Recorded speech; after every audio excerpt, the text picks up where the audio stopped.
सैनिकों को लात मार रहे थे और आधी तरफ मेरी कविता सुनाई जा रही थी। वो हिस्सा सुनाता हूं मैं आपको। और अगर आपने मेरा समर्थन किया, पूरे सदन ने समर्थन किया, तो मैं हिंदुस्तान के प्रधानमंत्री के सामने सीना तान के ये भाषा बोलना चाहता हूं। बहुत दुख होता है साहब, कब तक तिरंगे में लिपटी लाशें देखेंगे, कब तक सैनिकों का अपमान देखेंगे।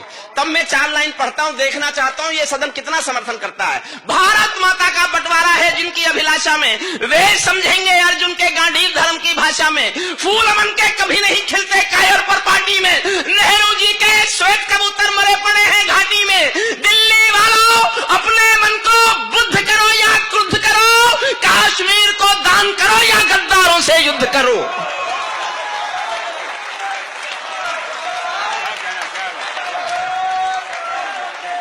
बैठिए बैठिए। कश्मीर को दान करो या गद्दारों से युद्ध करो। जेल भरे क्यों बैठे हैं हम आदमखोर दरिंदों से, आजादी का दिल घायल है जिनके गोरख धंधों से। घाटी में आतंकवाद के कारक बने हुए हैं जो, बच्चों की मुस्कानों के संहारक बने हुए हैं जो, उन जहरीले नागों को भी दूध पिलाती है दिल्ली, मेहमानों जैसी बिरयानी चिकन खिलाती है दिल्ली। जिनके कारण पूरी घाटी, मेरे इस दर्द पर ध्यान देना। हमारे मंत्री जी कह रहे थे क्या बोलेंगे आप कवि, कवियों की जुबान आकाश होती है। मैं बताता हूं कवि क्या बोलना चाहते हैं, अभी भी बोलेंगे और आपसे बोलेंगे और सीना तान के बोलेंगे।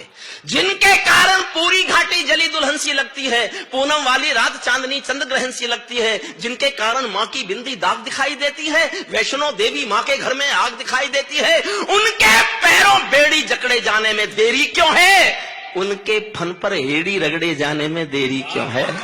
उनके फन पर हेड़ी रगड़े जाने में, उनके फन पर हेड़ी रगड़े जाने में देरी क्यों है। कश्मीर में एक विदेशी देश दिखाई देता है, कश्मीर में एक विदेशी। मैंने लिखते लिखते रोया साहब, मेरी आंखें भर आई, मुझे नहीं पता आप कैसे सुनेंगे। कश्मीर में एक विदेशी देश दिखाई देता है, संविधान को ठुकराता परवेश दिखाई देता है। वे घाटी में भारत के झंडों को रोज जलाते हैं, सेना पर हमला करते हैं, खूनी फाग मनाते हैं। हम दिल्ली की खामोशी पर शर्मिंदा रह जाते हैं, भारत मुर्दाबाद बोलकर वे जिंदा रह जाते हैं। समर्थन कीजिए साहब अगर आपको मेरी फीलिंग्स आप स्वीकार कर रहे हैं। भारत मुर्दाबाद बोलकर। मेरा छोटा भाई अशोक चारण चला गया, आप जानते हैं क्यों हुई होगी सर्जिकल स्ट्राइक? मैंने 2 लाइन लिखी थी इसलिए हुई सर्जिकल स्ट्राइक।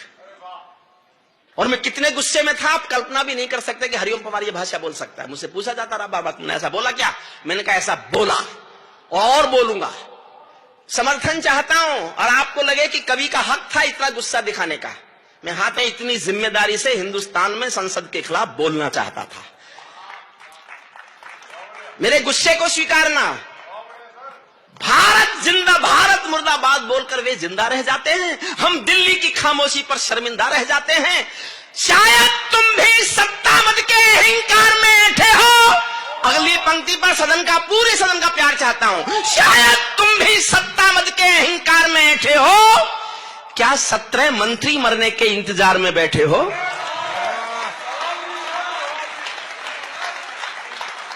क्या 17 मंत्री मरने के इंतजार में बैठे हो? सेना पर पत्थरबाजों को कोई इतना समझा दो। इस साल की मेरी सबसे अच्छी पंक्ति पढ़ता हूं, प्रवीण शुक्ल को समर्पित करता हूं। समझ जाओ तो फिर तालियां मांगता हूं, क्योंकि हिंदुस्तान का एक रोग ही हो गया है कवि सम्मेलन का कि तालियां ही कविता का मापदंड हो गई है, जबकि तालियों से कविता का कोई लेना देना नहीं होता। मैं चाहता हूं उठे तालियां, आपकी पंक्ति समझ में आ जाए तो। सेना पर पत्थरबाजों को कोई इतना समझा दो, ये गांधी के गाल नहीं है उनको इतना बतला दो। ये गांधी के गाल नहीं है उनको इतना बतला दो।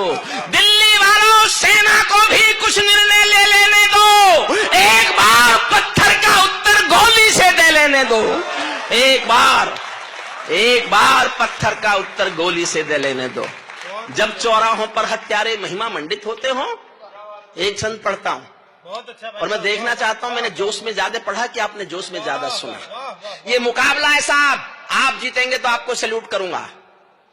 ये मैं प्रयोग कर रहा हूं, मैं देखना चाहता हूं कि मेरे पढ़ने में जोश ज्यादा है कि जनता के सुनने में जोश ज्यादा है। अच्छा है। और इस छंद पर मैं आपके जोश में तय करना चाहता हूं कि जोश आप में, आपने ज्यादा जोश में सुना या ज्यादा जोश में मैंने सुनाया।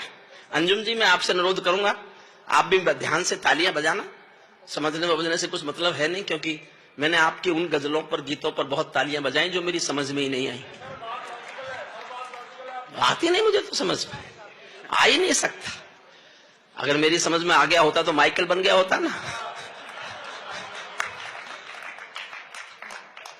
मन मांगता हूं पूरे सदन का साफ। आप तैयार हैं ना आप सुनने के लिए? इतनी देर तो मुझे आपको तैयार करने में लगी।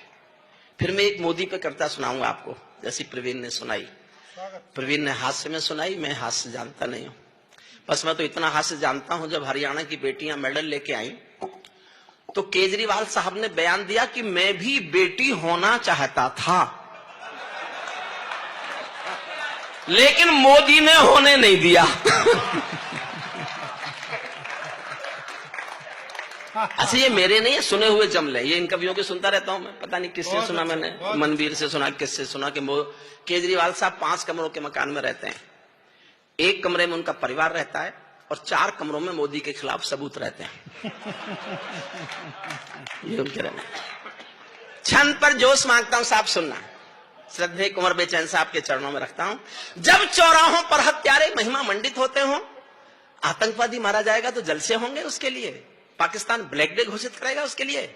जब चौराहों पर हत्यारे महिमा मंडित होते हों, भारत मां की मर्यादा के मंजर खंडित होते हों, जब कश भारत के नारे हों गुलमर्गा की गलियों में, शिमला समझौता जलता हो बंदूकों की नलियों में, तो केवल आवश्यकता है हिम्मत की, खुददारी की। दिल्ली केवल 2 दिन की मोहलत दे दे तैयारी की। सेना को आदेश थमा दो, घाटी गैर नहीं होगी। जहां तिरंगा नहीं मिलेगा उनकी खैर नहीं होगी। जहां तिरंगा नहीं मिलेगा। भाई साहब क्या बात है, क्या बात है, क्या बात है। जहां तिरंगा नहीं मिलेगा उनकी खैर नहीं होगी। बर्मा बांग्लादेश तलक सीमा पर ऐठे रहते थे, बर्मा बांग्लादेश तलक सीमा पर ऐठे रहते थे, और हमारे नेता चूड़ी पहने बैठे रहते थे। दिल्ली डरी डरी रहती थी पाक चीन की बॉर्डर पर, सेना बांधे हाथ खड़ी रहती थी किसके ऑर्डर पर। दुनिया को एहसास कराओ, हम निर्णय ले सकते हैं, हम भी ईंटों का उत्तर अब पत्थर से दे सकते हैं। अब तो वक्त बदलना सीखो डरते डरते जीने का। दुनिया को एहसास कराओ 56 इंची सीने का। दुनिया को एहसास कराओ, दुनिया को एहसास कराओ 56 इंची सीने का। सैनिक अपने प्राण गंवाकर देश बड़ा कर जाता है। मेरी कविता की सबसे अच्छी पंक्तियां सुनना।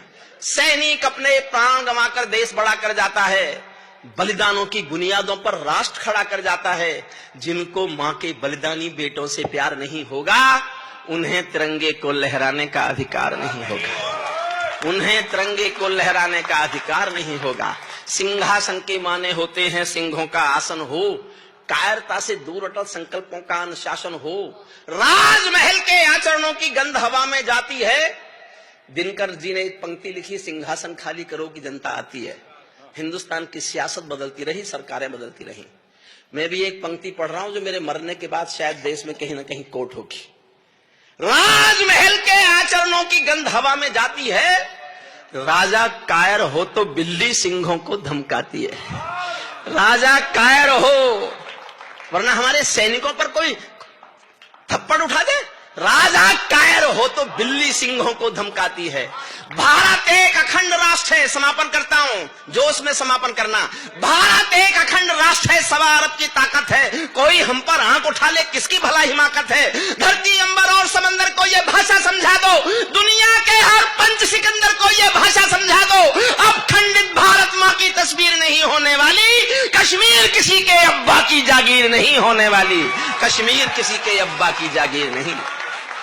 बहुत मोदी पढ़ देता है।